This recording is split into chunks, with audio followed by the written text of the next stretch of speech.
ஐயா அப்துல் மறைந்த ஐயா அப்துல் சொல்றாரு, ஒட்டுமொத்த உலகின் மக்கள் தொகை 800 கோடியாக இருக்கும். அன்னைக்கு 700 கோடி மக்களுக்கு தண்ணி கிடைக்காது, 100 கோடி மக்களுக்கு தான் தண்ணி கிடைக்கும். அன்னைக்கு ஒரு நாட்டில் இருக்கக்கூடிய நீர்நிலத்தை எடுப்பதற்கு இன்னொரு நாடு போர் தொடுக்கும். அந்த போர் அணு ஆயுத போராக்குதல், அணுகுண்டுகளை வீசி தண்ணீர் எடுத்துக்கொண்டு போவான்னு அப்துல் எச்சரிக்கிறார். அந்த தண்ணியை கொடுப்பதற்கு திட்டம் வச்சிருக்கான சேர சோழ பாண்டிய மன்னர் நிலத்தை ஆண்டார்கள். அன்னைக்கு சேசிப்பு இல்ல, கிட்டாச்சு இல்ல, டிராக்டர் இல்ல, புகழின் இல்ல, கனரக எந்திரங்கள் இல்ல, வாகனங்கள் இல்ல, வெறும் மண்வெட்டின் கடப்பாளையம் தான்.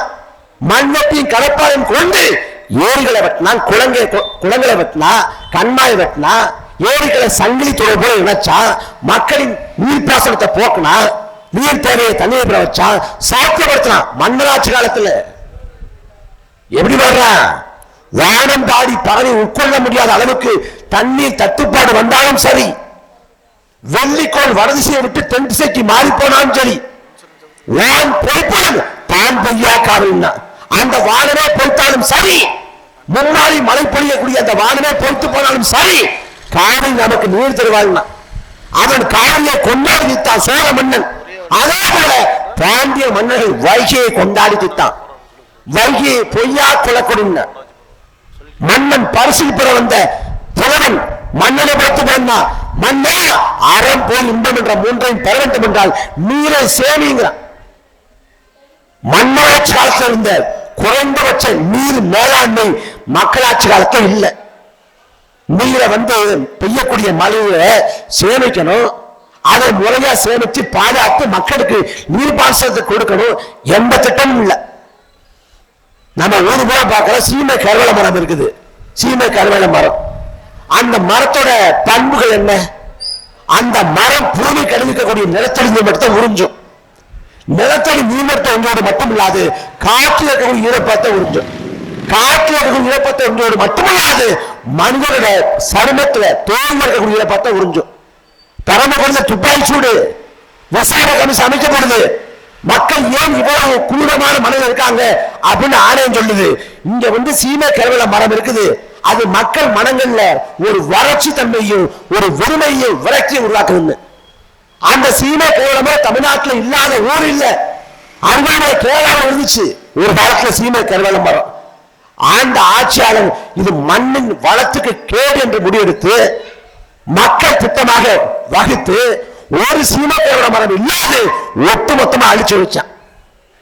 ஆனா இன்னைக்கு தமிழ்நாடு முழுக்க சீமை கருவேல மரம் இருக்குது. அதே போல தைல மரம் எனப்படக்கூடிய ஈகலிப்டஸ் மரம், அந்த தைல மரத்தை கரூர்ல ஆத்தங்கர வச்சிருக்கேன். இந்த தைல மரத்தை பொறுத்த வரைக்கும் ஒரு வறண்ட நிலத்தை இருந்தா கூட நீரை உறிஞ்சி எடுத்துரும். இது ஆத்தங்கர ஓரத்தில் ஏன் நட்டு வச்சா? திமுக ஆட்சி காலத்தில் நட்டு வச்சான்னா அதிமுக பொதுப்பணித்துறை என்ன பண்ணுச்சு? அதிமுக ஆட்சி காலத்தில் நட்டு வச்சான்னா திமுக பொதுப்பணித்துறை என்ன பண்ணுச்சு?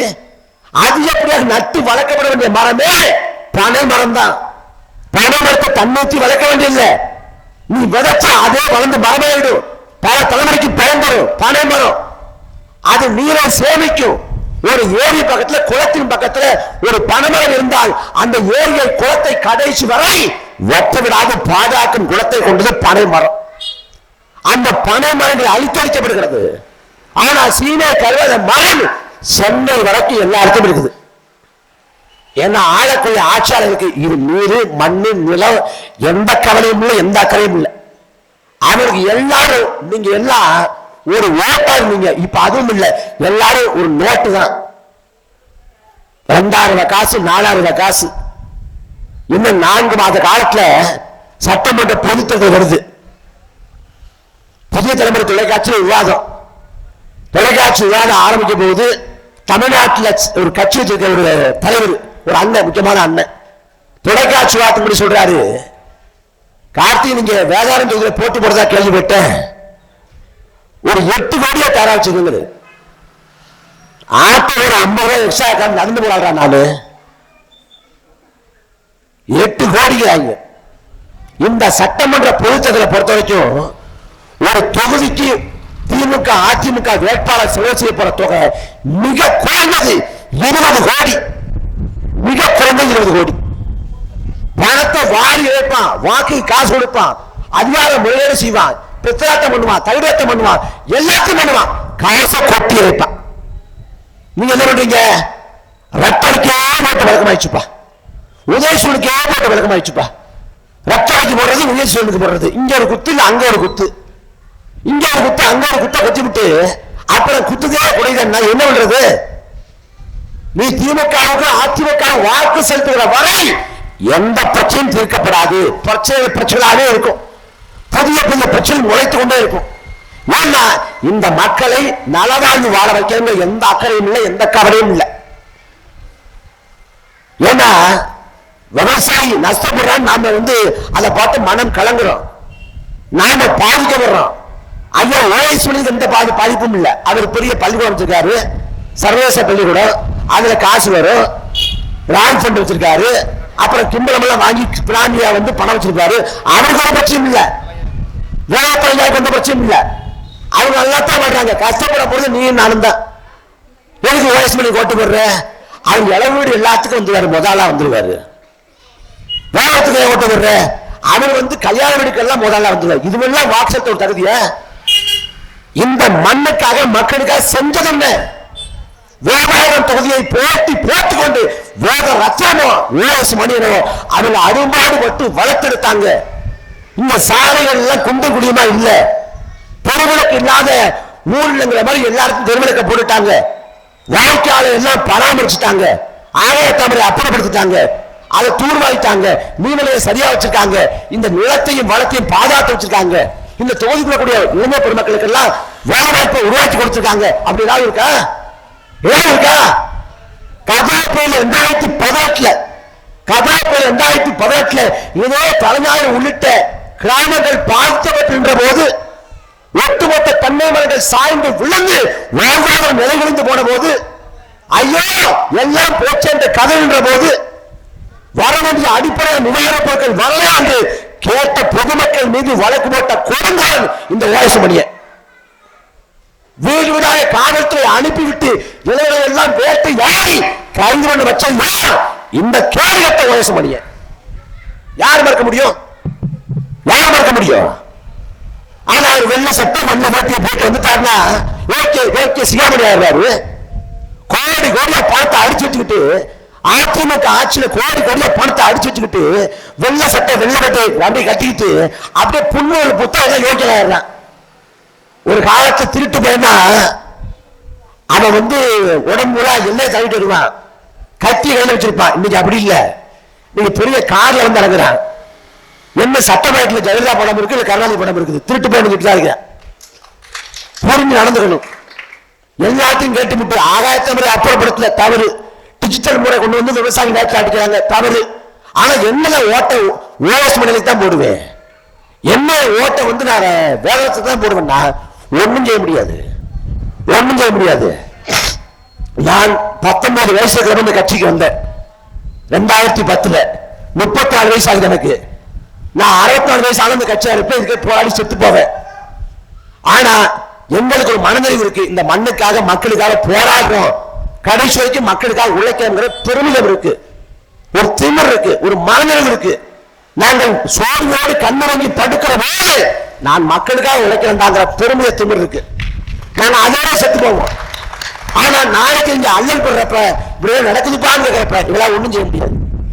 நாங்கள் இங்க பேசினா அது எல்லாம் செய்தி காத்தோடு கரைஞ்சு போகும். ஆனா சட்டமன்றத்தில் பேசினால் அவை குறிப்பு வரலாறு சொல்லித்தாகணும்.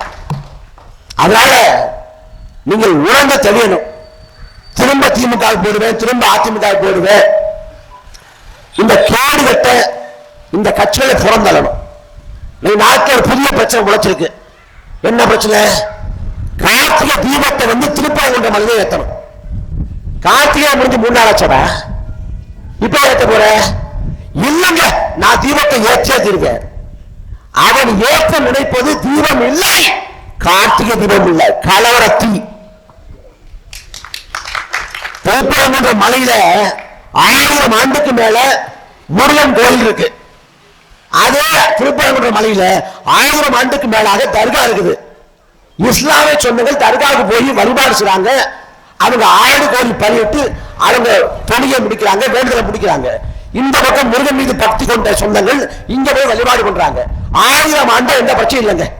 இப்ப திடீர்னு ஒரு 6 மாத காலமா அந்த கார்த்திகை தீபத்தை அங்கதான் போய் ஏத்துவேன். ஏன் போன ஆண்டு ஏத்த இடத்துல ஏத்த மாட்டேங்கிற, இல்ல புதிய இடத்துல ஏத்துவேன் அப்படிங்கிற. அது தீபத்துணை இல்ல, அலவக்கல்லு, மயில் கல்லு, அதை போய் தீபத்துணை ஏத்துவேங்கிற. அதுக்கு அதன் மூலமாக இந்து இஸ்லாம் என்று மக்களை பிரித்தாளுமோ, ஒரு புதிய சிக்கலை, ஒரு புதிய பிரச்சனையை உருவாக்கணும். அதுதான் நோக்கம். அந்த பாஜக செய்யுது. பாஜக செய்வதற்கு திமுக ஒத்துழைப்பு கொண்டிருக்கிறது. மக்கள் பிரச்சனை பிரச்சனை இருந்துக்கணும். மக்கள் வறுமையில் இருக்கா, ஏழ்மையில் இருக்கா, மக்கள் மாசம் பிறந்த இந்த மாசத்தை எப்படி சமாளிக்க போகும் தெரியாம, வீட்டு வாடகை கொடுக்க போகும் தெரியாம, மருத்துவ செலவுக்கு கல்வி செலவுக்கு வழி இல்லாம தின்னாடி கொண்டிருக்கான். மக்கள் பொருளாதார மேம்பாட்டை, வாழ்வியல் தரத்தை, வாழ்க்கை தரத்தை உயர்த்த பாடுபடாத இந்த கட்சிகள் மக்கள் பிரச்சனை இல்லாத தேவையற்ற பிரச்சனைகளை பிரச்சனையாக்கி கொண்டிருக்கு. நாம் விழிப்புற்று எழணும். இந்த மண்ணுக்காக, மக்களுக்காக சமரசமற்ற படையாக நாம் தமிழர் கட்சி உருவாகி கொண்டிருக்கிறது. எந்த ஒரு பிரச்சனையும் ஒரு கட்சி இயக்கம் போராடுற போது அது ஒரு இயக்க போக்காக பார்க்கப்படும். என்னைக்கு மக்கள் பிரச்சனை உருவெடுக்குதோ அன்னைக்குதான் அரசு அடிவடியும். இன்னைக்கு வெங்காய தமிழை அகற்ற மாட்டேங்கிறான். அகற்றாமட்டு இன்னைக்கு பயிர்கள் சேதமடைஞ்சிருச்சு. 4 லட்சம் ஏக்கர் பயிர்கள் சேதமடைஞ்சிருச்சு. விவசாயிகள் என்ன பண்ணுறாம கண்ணீரோடு நிற்கிறாங்க. ஆனா அரசு 8000 ரூபாய் காசு வருது. வெறும் 8000 ரூபாய் காசு வந்து அதோட முடிச்சுக்குது. அப்ப மீது என்ன பண்ண போறாங்க? நஷ்டப்பட்டு போன விவசாயி எப்படி மீண்டு வருவான்? அவன் அடுத்தாண்டு எப்படி விவசாயம் பண்ணுவான்? எதை பத்தியும் அரசுக்கு அக்கறை இல்லை. இது எல்லாத்தையும் தீர்க்கணும்னா அதிகாரம் நம் கைவிட பெறணும். அதிகாரத்தில் நாம் அமராத வரை நாம் போராடி கொண்டிருப்போம். அதிகாரத்தில் அமர்ந்துவிட்டால் இந்த கேடுகட்ட கயல்களை வாழ்வதற்கே போராட நிலைக்கு தள்ளுவோம். அதுக்காகவே உங்கள் பிள்ளைகளை ஆதரிங்கள். இன்னும் 3 மாத காலம் எல்லாரும் வருவான். கரவேட்டி கட்டிக்கிட்டு, கையில நோட்டை வச்சுக்கிட்டு, பையில நோட்டை திணிக்க வருவான். நீங்கள் கவனத்தோடு இருக்கணும். நீங்கள் மறுபடியும் அந்த திமுக அதிமுக மயக்கத்தில் ரத்தனைக்கு விதேசனுக்கு வாக்கு செலுத்தினால் நாம் வாழ்வு மண்ணாகி போகும். அதை உணர்ந்து தெளிந்து இந்த மண்ணுக்கான மக்களுக்கான போராட்ட காலத்தில் நாம் தமிழர் கட்சி சமரசப்பட்டு நிற்கும். இந்த மண்ணை காக்க வேண்டியது நம் தார்மீக கடமை. இந்த மண் அந்நியரிடம் அடிமைப்பட்டு விடக் கூடாது, பாழ்பட்டு விடக் கூடாது என்றுதான் நமது முன்னோர்கள் மருதுவாண்டியரும், புலித்தவனும், சுந்தரியாரும், அழகுமுத்துக்கோனும், தீவிரம் சின்னமலையும் நம் முன்னோர்கள் உயிரை தியாகம் செஞ்சான். அந்த களத்திலே யுத்தம் செஞ்சான். அந்த நிலம் இன்றைக்கு அழித்தடிக்கப்படுகிறது. அதை மீட்க காக்க களத்துல உறுதியோடு நிற்கணும். சிவங்கராங்கிற புரட்சியாளர் சொல்றா, மக்களுக்கான போராட்ட களத்தில் நான் சமரசமற்று போராடுவேன். நான் போராட்டத்தில் வென்றுவிட்டால் மக்களுடைய மக்களாக என்று மகிழ்வேன். ஒரு வேளை நான் கொல்லப்பட்டால், வீழ்த்தப்பட்டால் வரலாற்று வாழ்வேன். வங்காரி மாத்தாங்கிற போராட்டத்தை சொல்ற, மக்களை அரசியல்படுத்தாது, மக்களை அணிதிரட்டாது, இந்த வளங்கள் யாரும் மக்களுக்கு சொந்தமாக புரிதலை உருவாக்காது, இந்த வழக்கொலை தடுக்க முடியாது, நாட்டை மீட்க முடியாது. நாங்க அதிகாரத்தை பிடிக்கிறது, வாக்கு அரசியல் ஈடுபடுறது 2ஆம் பட்சம். முதல்ல இந்த மண்ணையும் நிலத்தையும் மக்களையும் காக்கணும், மீட்கணும். அதுக்காக களத்தில் நிற்கிறோம். அதை உணர்ந்து தெளிவுங்க. களத்துக்கு வாங்க. இந்த மண்ணுக்காக மக்களுக்காக போராடுவோம். விவசாயிகள் நமக்காக எல்லாத்தையும் எழுதியிருக்கிறாங்க. ஒரு ஒரு ஒரு விவசாயியை இழந்த, தன் கணவன் விவசாயி இழந்த ஒரு மனைவி ஒரு கவிதை எழுதுகிறார். கல்வி கடன், கால்நடை கடன் என வாங்கியதெல்லாம் வயலை நம்பித்தான். வானம் கைவிரிக்க, வளவனாரை கைவிரிக்க, உழைச்சதெல்லாம் போச்சே, உடலாம் போச்சு என்று கணவனை கவலைகள் கவ்வ, பூச்சி மருந்தை புதைத்து வைத்தேன், மூக்கலாங்கரை ஒழித்து வைத்தேன், இரவில் சிறுமில் கழித்த போனால் கூட எட்டி எட்டி பார்த்தேன், இருந்தும் என்ன இலக்கிய மனம் படைத்தவன் வயலிலே விழுந்தான், வரப்பிலே செத்தான் என்று கணவனை இழந்த ஒரு மனைவி பாடுறார். அந்த நிலை இந்த நிலத்துல மாற வேண்டும் என்றால் உங்கள் பிள்ளைகளை ஆதரியுங்கள், அங்கீகரியுங்கள். நாங்கள் இதுவரை இந்த மண்ணுக்காக மக்களுக்காக உழைத்து சாவும். நன்றி, வணக்கம்.